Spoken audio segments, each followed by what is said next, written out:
je suis surpris que Mme Taubira n'abonde pas dans ce sens, parce que Mme Taubira, qui est opposée à l'esclavage, elle voit des pays d'Afrique complètement soumis à l'esclavage de la communauté internationale. Cette personne devra prendre la tête de ce combat avec nous. Voilà, j'appelle Mme Taubira à nous rejoindre dans ce domaine.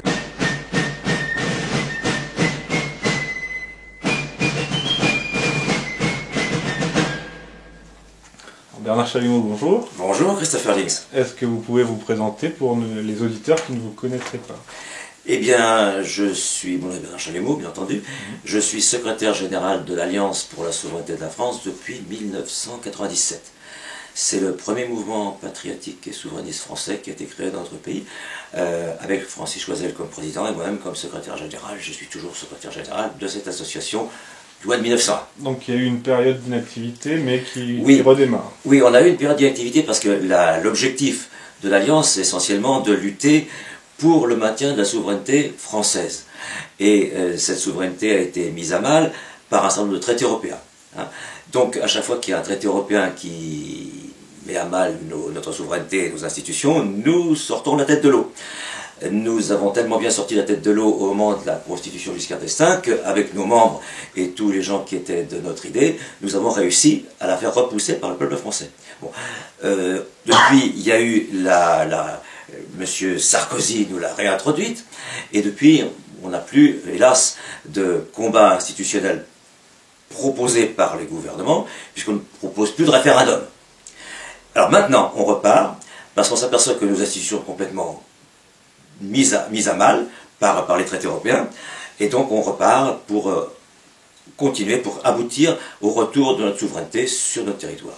Avec un site internet à venir bientôt. Alors, avec un site internet à venir bientôt, dont le titre sera toujours bien entendu Alliance pour la souveraineté de la France, mais avec un sous-titre vers un souverainisme de gouvernement. C'est-à-dire que nous ne sommes plus dans une situation où nous devons rester passifs, nous devons être actifs de façon à rétablir non seulement des institutions nationales, mais avoir en France des gens aptes à les faire vivre.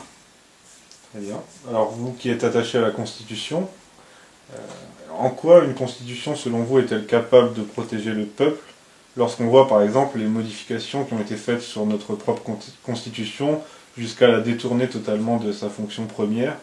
Alors comment, selon vous, une constitution, en quoi protège-t-elle le peuple? Parce qu'après tout, on pourrait dire que ce n'est qu'un texte. Christopher Links, votre question est fondamentale. C'est le cœur même de notre combat. Qu'est-ce que c'est qu'une constitution? Une constitution, c'est un document que se donne un peuple pour organiser les rapports entre les gouvernants et les gouvernés. Que se donne un peuple. C'est-à-dire que c'est le peuple qui est maître du gouvernement. C'est du peuple qu'est l'origine de la souveraineté. Hélas, la Constitution française, avec 24 modifications, a complètement été dénaturée, notamment depuis la fin du septennat. Mais il y a eu énormément d'atteintes à cette Constitution, et ce qui explique que, par exemple, pour la loi Taubira, le peuple français, qui est tout à fait opposé à cette loi, n'a pas pu faire valoir sa souveraineté. C'est passé comme ça. C'est un premier point, Constitution complètement dévoyée. Deuxième point, on lui a substitué une autre constitution qui est la constitution Giscard sous le nom du traité de Lisbonne, mais qui n'est pas vraiment une constitution dans le fond. C'est une constitution sur la forme mais pas dans le fond. Donc actuellement la France se trouve dans un vide institutionnel total parce que sa constitution est invalidée à la fois par la France, par la reine Nicolo et par la Cour de justice européenne, par l'arrêt Costa contre Enel, et par une constitution dite de Lisbonne qui n'est pas vraiment valide. Donc nous sommes dans un vide institutionnel complet. Ça c'est le premier point. Deuxièmement, il faut revenir au fait qu'une constitution pour protéger le peuple doit être la norme suprême du peuple. Il ne peut pas y avoir de supranationalité. Moi je suis ceux qui pensent que au-dessus de la Constitution, il n'y a rien, Dieu mis à part. Hein, c'est la Constitution est la norme suprême du peuple. Et aussi longtemps qu'on n'est pas revenu à ce problème-là, à cette situation-là, on a des problèmes, puisque le peuple est complètement dépouillé de toute possibilité de faire sa loi. Si le peuple ne peut pas faire sa loi, vous arrivez à des troubles sociopolitiques considérables. Ça s'est toujours passé en histoire, ça se reproduira. Alors, nous luttons de façon à ce que ça ne se produise pas. Je ne suis pas sûr que ça ne se produira pas, mais nous ne pouvons revenir qu'à la prospérité du peuple français qu'en ayant redonné au peuple français une constitution qui soit sa norme suprême. Donc ça veut dire sortir de l'Union européenne et rétablir une constitution nationale. Et qu'est-ce qui empêchera ensuite d'autres gouvernants de modifier à nouveau cette constitution? Alors, il s'agit de l'écrire de façon à se prémunir contre ce genre de phénomène. Nous sommes très favorables au référendum. Hein, aussi bien référendums communaux, hein, parce que nous pensons qu'il est anormal que des maires endettent leurs administrés sur des années sans leur accord, parce qu'il faut aller au-delà du conseil municipal, donc référendums communaux, référendums d'initiative populaire communaux, référendums d'initiative populaire départementaux, et aussi référendums d'initiative populaire nationaux. Parce que nous sommes dans une situation où le peuple français a été entièrement dépouillé de sa capacité de s'exprimer. Bon.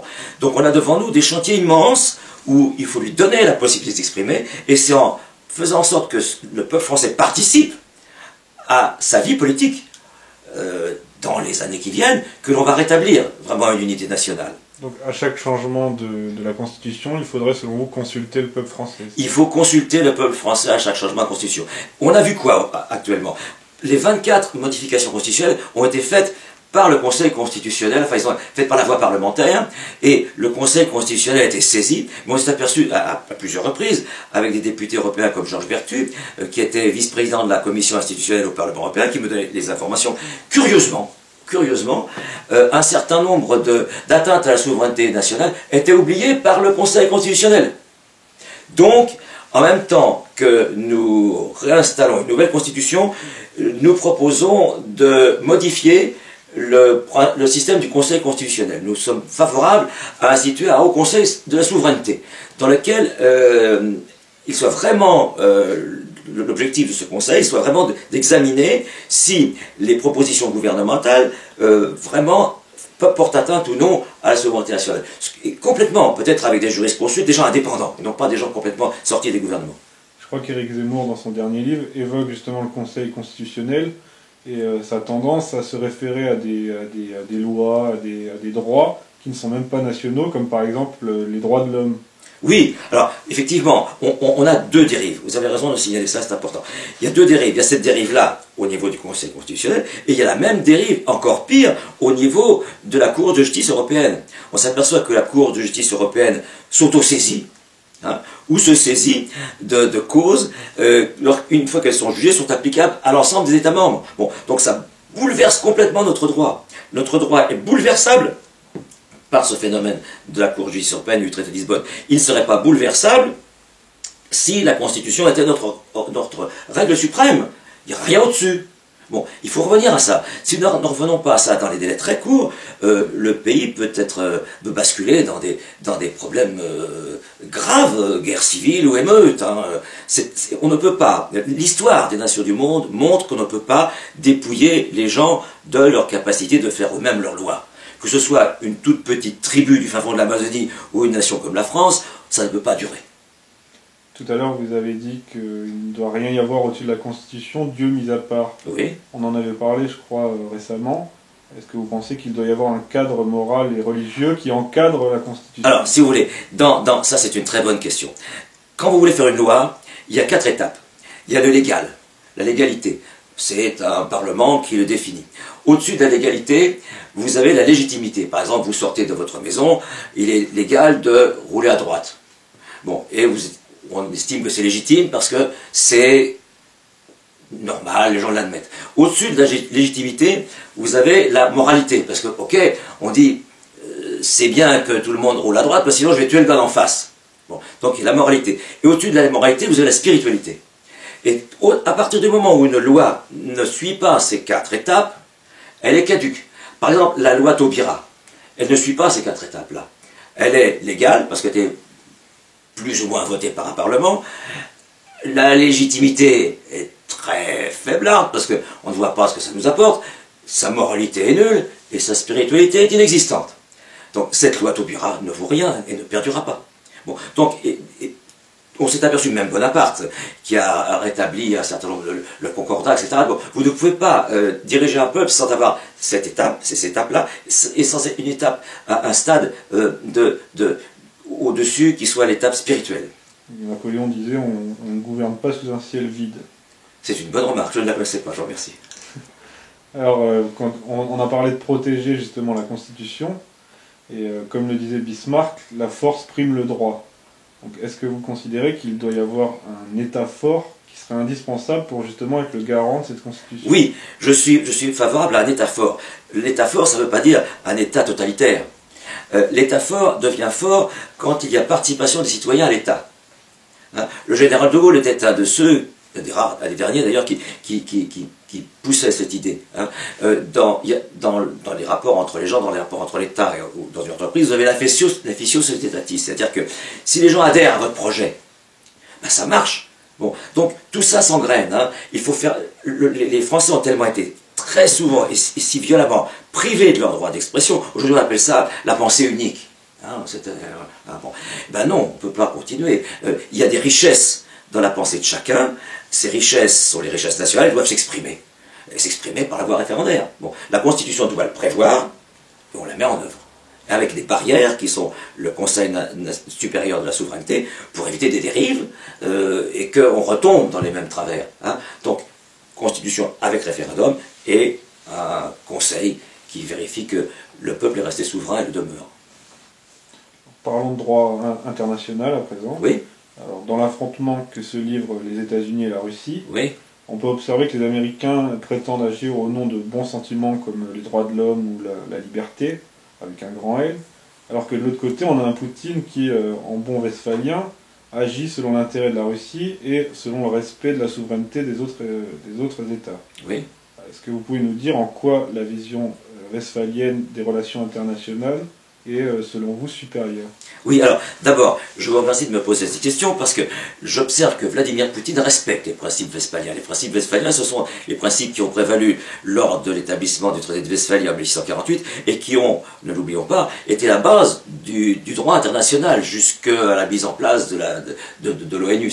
Bon, hein. Ce qui se passe, c'est que Vladimir Poutine est un garçon, est un homme, est un chef d'État qui respecte le droit international et le fait respecter. Bon. Ce qui n'est pas le cas des États-Unis à l'heure actuelle. Les États-Unis ont instrumentalisé l'ONU pour faire prévaloir leur hégémonie sur l'ensemble de la planète. Hein. C'est très facile avec le droit d'ingérence qui était condamné par les principes westphaliens. Le droit d'ingérence, on prend une résolution à l'ONU et on va tout foutre en l'air dans le pays dont on veut prendre les richesses. Bon, ça ne marche pas.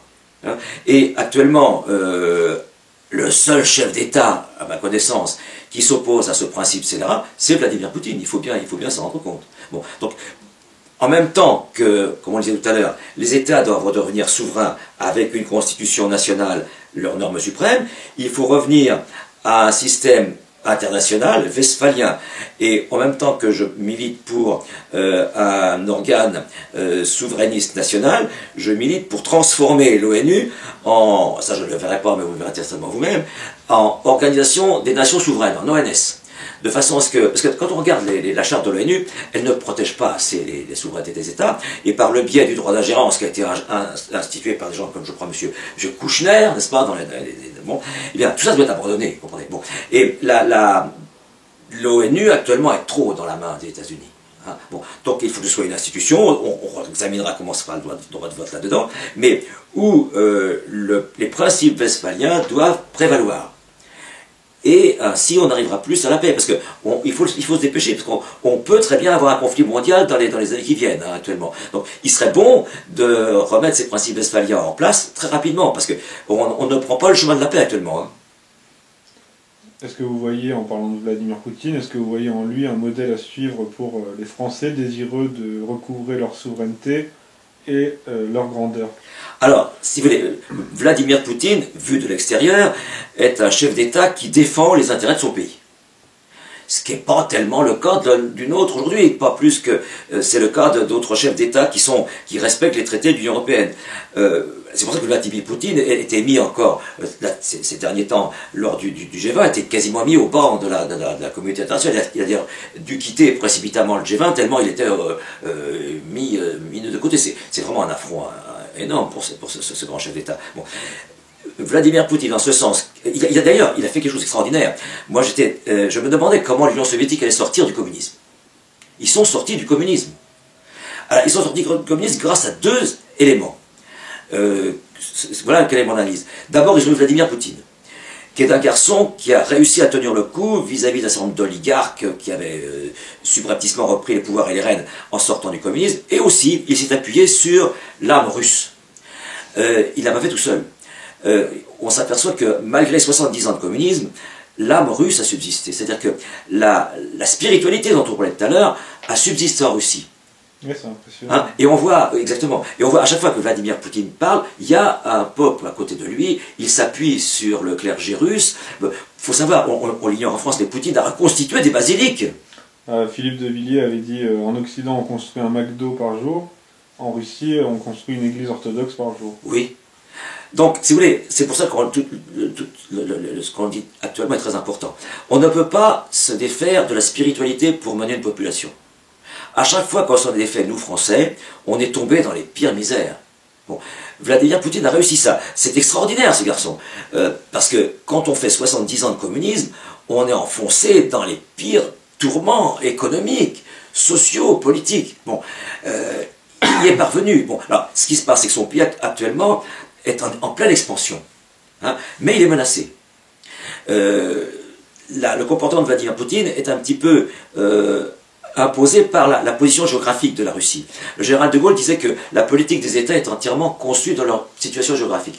Vladimir Poutine est enfermé entre la Chine, l'Inde, le Pakistan et des ex-républiques soviétiques de plus en plus islamisées. Ces derniers temps, ces 15 dernières années, la Chine a eu des produits intérieurs bruts énormes, se développe énormément. Ce qui fait que la population a beaucoup construit pour le pays, mais elle n'a pas reçu ce qu'elle aurait dû recevoir en retour. Si bien que maintenant, la Chine tasse un peu son PIB de façon à répartir la richesse sur ses habitants. Mais ça veut dire qu'elle a besoin d'énergie, qu'elle n'a pas.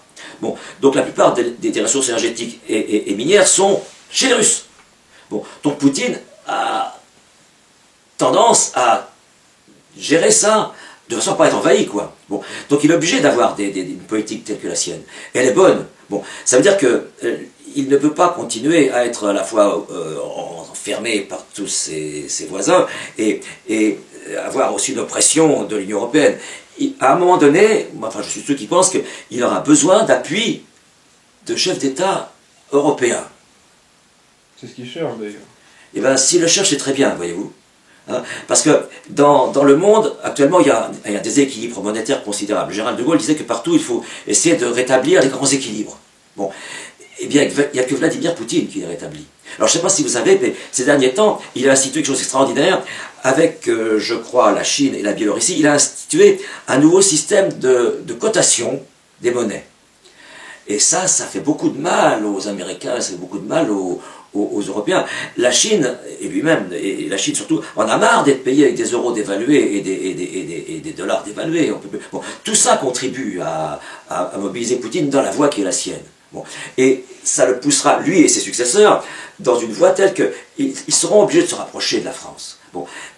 La France et la Russie sont les deux partenaires essentiels pour rééquilibrer le monde dans les avenirs. Pour peser aussi sur les États-Unis, nous n'oublions pas aussi qu'il faudra tenir compte des États-Unis qui sont une puissance énorme dans l'avenir. Mais il faut déjà s'organiser avec la Russie. Il y a certainement des mains qui se tendront entre la Russie et la France très rapidement. C'est nécessaire. Pour vous, c'est indispensable. Ben, je ne vois pas comment, autrement que la Russie qui peut déclencher ce phénomène. D'ailleurs, elle a commencé à le déclencher. Hein. Donc, il faut qu'elle le déclenche. Si on ne la déclenche pas, si la Russie disparaissait, le monde basculerait dans des affres pas possibles. Pour l'instant, on peut dire qu'on fait tout le contraire, comme lorsqu'on ne livre pas des Mistral à la Russie sous ordre direct de Washington. Alors, nous avons une politique extérieure stupide. Hein, nous avons un chômage qui a encore explosé ces dernières semaines et on se prive du marché russe qui est considérable. Bon, la faute, c'est une faute du chef de l'État français de ne pas livrer le bateau Mistral aux Russes. On a une signature, en commerce international, on honore une signature. D'autres pays ne vont plus avoir du tout confiance en nous pour nous passer des contrats. Si par une décision du chef d'État politique, on ne livre pas nos matériels, c'est absolument... Moi j'ai fait du commerce international, je n'ai jamais rencontré cette clause-là. Jamais. On ne fait pas ça. Hein, il y a d'autres... En plus, on a mis l'embargo sur la Russie, mais après on se plaint que notre PIB s'effondre et qu'on a le chômage. Moi j'ai fréquenté des Russes, il y a un besoin énorme Chez eux, c'est un pays qui, essentiellement, a des matières premières. Ils transforment peu. Bon, bien que ce sont des gens qui ont quand même, n'oublions pas, qu'on a mis quand même le premier Spoutnik en 1960 en orbite circumterrestre et ont envoyé le premier homme dans l'espace. Bon, ce sont des gens très intelligents au point de vue ingénieur. Bon, donc c'est avec eux qu'on peut travailler, on peut faire. Ils ont mis un Concorde en service quasiment en même temps que le nôtre, même avant. Bon, ce sont des gens qui savent faire, mais ils ont besoin d'autres pour les travailler. Ils ont besoin de déboucher. Bon, ils ne peuvent pas rester isolés comme ça. Ils sont complètement enserrés, il faut qu'ils bougent. Et ils ne peuvent bouger qu'en ayant des rapports avec d'autres pays européens, des rapports conviviaux, normaux, ce dont on leur prive maintenant. Nous, on se prive d'eux et ils se privent de nous, c'est absurde. Donc on doit tendre la main, la France devrait tendre la main à la Russie, enfin accepter la main tendue de la Russie en tout cas. Et que faire? Est-ce qu'on doit pour autant tourner le dos aux États-Unis? Ah bien sûr que non. Si vous voulez, actuellement, il y a une puissance hégémonique considérable qui est celle des États-Unis d'Amérique. Bon, avec les principes westphaliens, il faut que les États-Unis arrêtent d'aller piquer les richesses des autres. Bon, ça veut dire qu'en plus d'avoir des pays souverains, en plus d'avoir institué l'ONS, il faut revenir à un nouveau système monétaire international.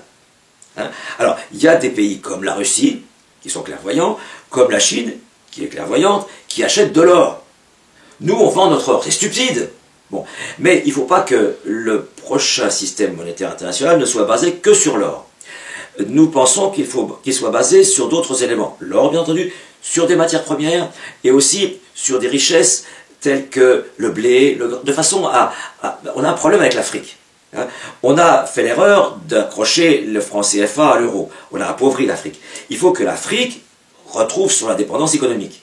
Bon, donc il faut que dans ce panier de monnaie, c'est un petit peu le système qu'avait fait Giscard d'Estaing mais étendu, il y ait des richesses issues de l'Afrique. C'est ainsi que l'on pourra ramener les Africains chez eux. Parce que s'ils vivent heureux, libres et prospères chez eux, pourquoi voulez-vous qu'ils aillent ailleurs? Bon, c'est un scandale actuellement. La Chine pille l'Afrique, les États-Unis pillent l'Afrique. C'est normal que les gens n'ayant pas de travail fuient l'Afrique. Bon, en rétablissant ce système monétaire international basé sur l'or, des métaux précieux et des matières premières, blé, riz, cacao, avec un cours pivot, hein, on redonne la richesse à l'Afrique. Et également à l'Amérique du Sud. Bon, tout ça sont des grands projets qu'il faut absolument mener de front, parce que la démographie africaine est galopante actuellement. Et si on n'abonde pas dans ce sens, on va arriver à des problèmes insolubles. Une main tendue à la Russie, et également une sortie urgente de l'euro et de l'Union européenne. Alors ça, bien entendu. Si vous voulez, on ne peut plus rester dans le vide institutionnel dont je vous ai parlé tout à l'heure. Hein. Il y a quelques années, les gens n'avaient pas bien compris ce qui se passait. Maintenant, ils ont bien compris. Ils ont bien compris du fait de l'islamisation et de l'immigration forcée. Les gens oublient que c'est l'Union européenne qui nous impose à chaque État membre le nombre d'immigrés qu'on doit prendre chaque année. Bon, c'est plus vivable. Hein, c'est plus vivable. Ce principe doit être abandonné. Hein. Sinon, on va arriver à des problèmes intercommunautaires et interethniques mais insupportables, épouvantables hein, maintenant. Est-ce que vous pensez que la France peut être justement le pays qui montre l'exemple à ses voisins européens, à la fois sur l'euro, l'Union européenne, et le rapprochement avec la Russie? Christopher, ça c'est la bonne question. La France est le seul et premier pays qui peut le faire. Grâce à M. Sarkozy. Pourquoi grâce à M. Sarkozy? Parce que M. Sarkozy a fait passer par la voie parlementaire la constitution Giscard. Mais il a fait passer, donc par la voie parlementaire, c'est-à-dire que, ayant été, retenez bien ce que je vais vous dire, ayant été rejeté par le peuple français en 2005, par référendum, donc par le peuple français par référendum, lui il a refait passer en 2008 par la voie parlementaire. Eh bien, on observe que les règles du droit public n'ont pas été respectées. C'est-à-dire la règle du parallélisme des formes et de parallélisme des compétences n'ont pas été respectées. Qu'est-ce que c'est que le parallélisme des formes et le parallélisme des compétences? En droit administratif et en droit public, on ne peut modifier un texte que de la même façon et par les mêmes personnes qui l'ont mis en place. On ne peut pas casser, on ne peut pas remplacer. Là, il a violé le droit français. Donc, nous...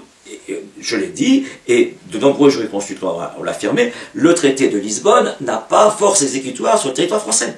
Bon, donc, mais on est le seul, grâce à M. Sarkozy, à être dans cette situation-là. Dans les autres États membres de l'Union européenne, ce qui a été voté par référendum, non, ils ont fait revoter oui par référendum. Donc là, le principe de paralysie des formes et des compétences est respecté. Sauf chez nous. Donc nous on sort. Comment on sort? On sort grâce à la décision de la Cour de justice internationale de juillet 2010 qui a déclaré conforme au droit international la déclaration unilatérale d'indépendance du Kosovo. Eh bien, nous utilisons le même principe. Principe d'ailleurs. C'est dont parlait Vladimir Poutine, Oui. Qui va revenir dans la gueule de l'Occident. Voilà. C'est pour ça que j'adhère entièrement à Vladimir Poutine. Et qu'a fait Vladimir Poutine sur l'Ukraine? C'est ce principe-là qu'il a appliqué. Et il y a quelques semaines, il a reconnu l'indépendance et la souveraineté, pardon, de la Crimée, pardon, il a reconnu l'indépendance et la souveraineté de la Crimée par rapport à l'Ukraine. C'est ce principe qui perdure. Nous n'avons aucune difficulté, à condition. Nous pouvons prononcer notre DUI à condition que nous soyons un peuple. Parce que le droit international impose que ce soit le peuple français qui prononce sa DUI. C'est pour ça que la DUI du Kosovo n'est pas valable, parce que ce n'est pas un peuple serbe qui l'a décidé. C'est un peuple albanais qui a envahi le Kosovo. Bon. Mais, sur le fond, la décision de la Cour de justice internationale de juillet 2010 est valable pour nous, d'autant plus que nous n'aurons pas à modifier nos frontières, on reprendra les frontières françaises, et on sort comme on veut. On crée une Assemblée nationale, on prononce notre DUI comme l'a fait la Crimée, et c'est fini. Et une fois que nous avons commencé à dépioter l'Europe, les autres États membres suivront, puisque nous déciderons de ne plus payer les fonds structurels. À partir du moment où on ne les paye plus, le système arrête de fonctionner. Et on sortira État par État. Hein, France, Angleterre, sortir. Et ensuite, pour la MONUC, c'est pareil. Nous ne pouvons pas sortir d'un seul coup. Hein. Le premier qui sort est mieux placé que les derniers, parce que le dernier sera obligé d'avoir ses taux de change articulés avec tous ceux qui seront sortis avant. Alors, nous, notre idée, ça serait de sortir avec l'Angleterre. Pourquoi avec l'Angleterre? Parce que l'Angleterre n'a pas l'euro. Et il y a en Angleterre énormément de capitaux.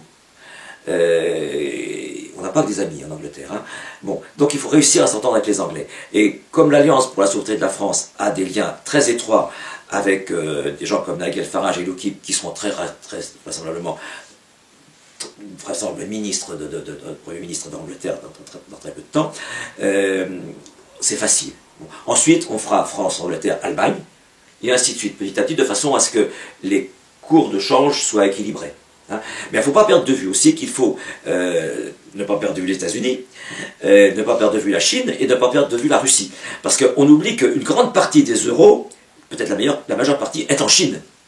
Bon, donc la Chine sera intéressée à peser sur les négociations que l'on mènera à ce moment-là, de façon à ce qu'on ait des taux de change qui ne la pénalisent pas trop. Mais la Chine sera heureuse de travailler avec nous, parce qu'elle sera heureuse qu'on soutienne les dollars et les euros qu'elle a, même si l'euro est converti en francs après. Elle n'aura pas intérêt à ce qu'on a un taux trop défavorable, parce qu'elle est en période d'expansion. Et nous aussi, on sera en période d'expansion. Même chose pour les États-Unis. Même chose pour le rouble. Vous voyez, tout ceci, on a intérêt tous, autant qu'on est, à s'entendre bien. On n'a pas intérêt à... Bon, aujourd'hui, les banquiers poussent à la guerre. Hein, parce que ça les intéresse pour gagner de l'argent. On sait que les banquiers, quand il y a des conflits, ils prennent chacun des belligérants, et chacun des belligérants s'engage, pour avoir le prêt, à payer les dettes de celui qui perd. Donc le banquier gagne partout. Bon. Alors, depuis au moment de Westphalie et après, les banquiers ont toujours été à l'origine des conflits. C'est vrai que les banquiers n'aiment pas voir les peuples se rassembler comme ça. Et les positions qu'a pris Vladimir Poutine concernant la mise en place d'une institution de chiffrage des monnaies, ça leur fait du mal. Et ça explique pourquoi la communauté internationale, hein, comme on dit, soit opposée à Vladimir Poutine. Mais on ne peut pas échapper à ce genre de processus. Hein. Qu'est-ce que vous répondez aux gens qui vous rétorqueront que ça va être, en cas de sortie de l'euro, en cas de sortie de l'Union Européenne, ça va être une catastrophe économique, tout le monde va nous tourner le dos. Alors, bon, oui. Alors, souvenez-vous quand même que Michel Sapin, qui est ministre aujourd'hui, hein, chez nous, hein, avait dit, au moment de Maastricht, si vous ne votez pas Maastricht, vous aurez une catastrophe économique. On a voté Maastricht et on a eu une catastrophe économique, sans précédent.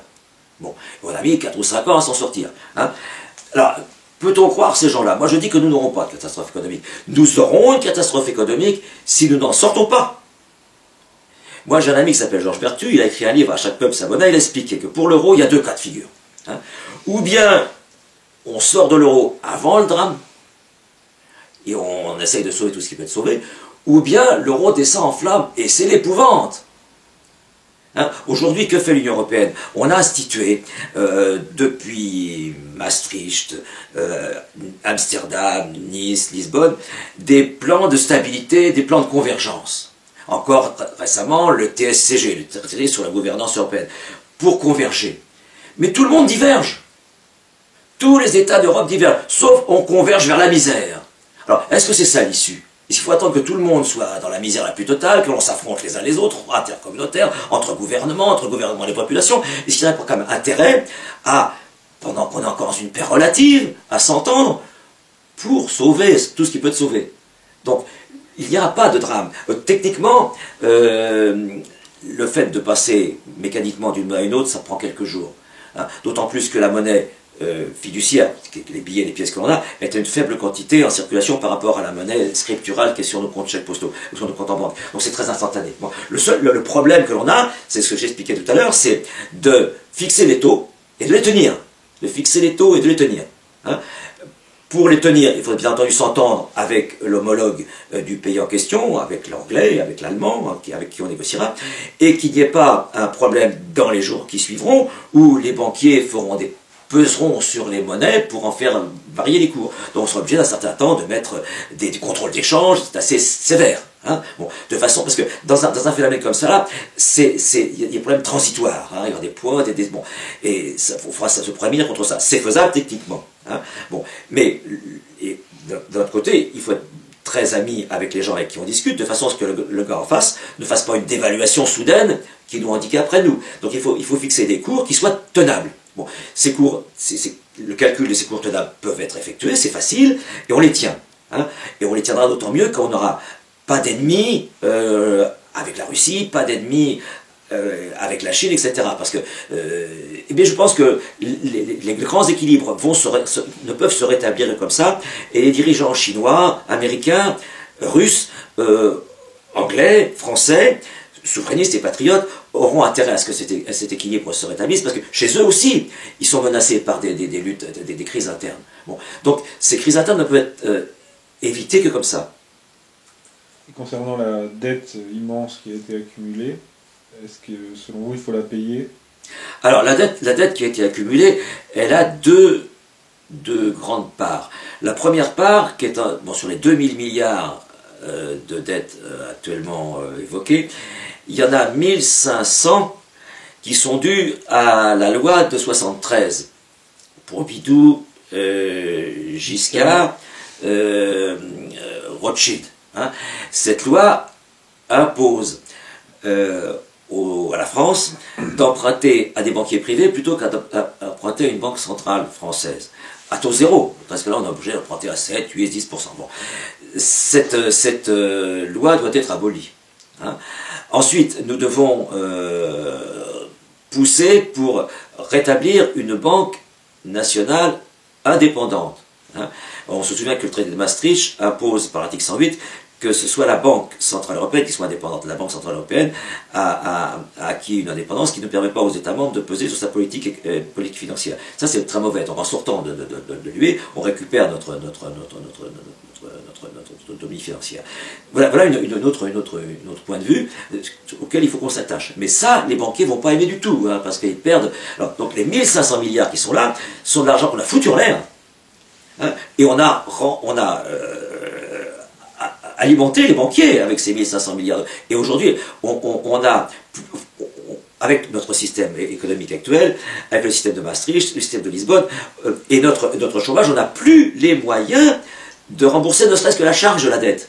Bon, avec l'immigration massive, avec la fuite des capitaux, avec la fuite des entreprises françaises, il n'y a plus le revenu. Bon, donc, il faut revenir aux monnaies nationales, retrouver des taux de change qui nous permettront d'équilibrer cette dette au fil du temps. Bon, c'est tout, mais sinon on ne peut plus continuer comme ça. On est dans le mur, hein, on arrête, c'est tout. On va terminer avec une question plus nationale. Oui. On vous est très préoccupé par la question de l'islamisation de la France. En cas d'arrêt de l'immigration, que pensez-vous qu'il faille faire avec les immigrés extra-européens déjà présents sur notre sol? Alors il y a deux hypothèses qui circulent en ce moment dans les milieux souverainistes. Est-ce que vous croyez à une solution par l'assimilation de ces populations? Donc elles restent ici, on les assimile, après reste à savoir si c'est possible ou pas, et une réconciliation nationale, ou bien pencheriez-vous plutôt vers, là j'occulte la question de la guerre civile, j'essaie de parler de solutions plus pacifistes, ou bien pencheriez-vous plutôt vers une solution de remigration, telle que le propose par exemple en ce moment Laurent Ozon? Alors, il y a une partie de la question qui est occultée. Je ne pense pas qu'on puisse la peser comme ça. Parce qu'il n'y a pas que nous dans l'affaire. Il y a une question qu'on pourrait se poser, c'est qu'est-ce que les islamistes intégristes envisagent de faire avec le peuple français sur son territoire? Bon. Et actuellement, le gouvernement articule un certain nombre d'islamistes intégristes revenus je ne sais où pour fomenter des émeutes chez nous. Avec l'Union européenne, ces gens-là peuvent arriver de partout et organiser des milices. Bon, on est dans une position extrêmement menacée. Hein. Bon. Alors j'expliquais tout à l'heure qu'il y a une solution qui consiste à faire en sorte que la réémigration se fasse naturellement, c'est-à-dire que on s'organise au niveau du système monétaire international pour que ces pays retrouvent leur richesse. Alors il y a aussi une chose qu'on a oublié, qu'on peut trouver sur Internet, que j'ai découvert d'ailleurs, c'est quand les pays d'Afrique ou des pays d'Asie retrouvent une autonomie financière, la démographie ou le nombre d'enfants par femme baisse. Bon, c'est-à-dire qu'on rééquilibre la démographie de ces pays-là en même temps qu'on augmente la richesse de chaque personne. Bon, donc si on fait ce mouvement-là, déjà, on va faire un flux inverse de l'Europe vers les pays d'origine. C'est déjà beaucoup. Hein. Il faut s'y plier aussi vite que possible pour éviter des erreurs. Parce que, dans la question que vous m'avez posée, l'islam, pour moi, n'est pas soluble dans la République. L'islam est un principe théocratique. Bon, selon les musulmans, la loi est faite par Dieu, donc est inamovible. Bon, tandis que dans nos républiques ou dans nos systèmes à nous, ou monarchiques, c'est les hommes qui font la loi. Bon, en islam, un homme ne peut pas changer le Coran. Hein. Donc on ne peut pas rester avec cette juxtaposition de population. C'est un problème qui peut être soluble petit à petit, en commençant par ramener les gens chez eux spontanément, en faisant en sorte aussi qu'on les aide un peu moins chez nous, parce que la capacité de production de chez nous devient de plus en plus faible, avec des charges de plus en plus lourdes. Si on n'abonde pas dans un système tel que celui-là, on va avoir des bagarres. Hein. Donc l'essentiel consiste à faire en sorte que les gens puissent retrouver leur pays d'origine et vivre souverainement chez eux, tel que nous on vit souverainement chez nous. Mais en favorisant les principes westphaliens par l'ONS, bien entendu, pour pas que les pays tels que la Chine ou même nous, les États-Unis, continuent à piller ces pays-là, hein, et avoir un système où leur monnaie soit stable, où ils puissent vendre leurs produits à des prix compétitifs. C'est la base du phénomène. Parce que c'est quand même des pays issus de notre ancien empire colonial, donc bien sûr. On aurait un rôle à... Alors là-dedans, Christophe, vous avez raison, la France, on a avec Sarkozy, avec Hollande, abandonné nos principes, nos liens ancestraux avec les pays d'Afrique. Bon, il y a beaucoup de contacts encore avec les pays d'Afrique à avoir, il faut qu'on restructure, qu'on restaure tous ces contacts-là. En ramenant les principes westphaliens sur l'Afrique, on donne un bol d'air énorme à l'Afrique. L'Afrique est le continent le plus problématique des 100 prochaines années par leur démographie. Je suis surpris que Mme Taubira n'abonde pas dans ce sens, parce que Mme Taubira, qui est opposée à l'esclavage, elle voit des pays d'Afrique complètement soumis à l'esclavage de la communauté internationale. Cette personne devra prendre la tête de ce combat avec nous. Voilà, j'appelle Mme Taubira à nous rejoindre dans ce domaine. Bon, pour terminer, est-ce que vous pourriez finir simplement sur un mot d'espoir pour la France? Oui, alors, si vous voulez, actuellement, je suis très optimiste. Je suis très optimiste parce que ça fait depuis 1992 que je me bats pour restaurer la souveraineté française, et nous allons nous être confrontés à des événements graves. Les décisions du gouvernement social, sociopolitique sont complètement à côté des besoins des Français. Nous sommes vraisemblablement au bord d'explosions sociopolitiques graves.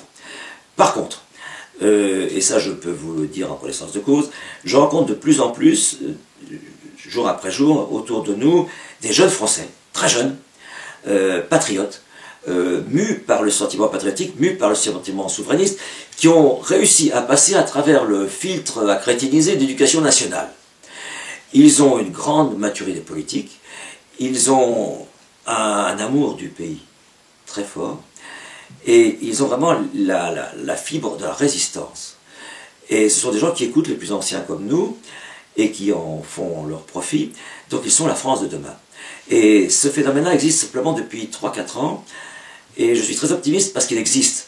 Donc cette jeunesse française qu'on a vue avec les veilleurs, qu'on a vu et qu'on voit dans des tas de groupes et de blogs, cette jeunesse française est porteuse de l'espérance et elle est très jeune. Donc toutes les vieilles barbes là qui nous ont mis dans des traités abominables sont fichues, ils vont débarrasser, ils vont finir par partir. Et la jeunesse, voilà, il y a des pousses, ces jeunes pousses de France sont là, et bien les patriotes vont gagner parce qu'ils sont jeunes. Bernard Chalumeau, merci beaucoup pour cette Je vous en prie, Christopher, c'était un plaisir pour moi.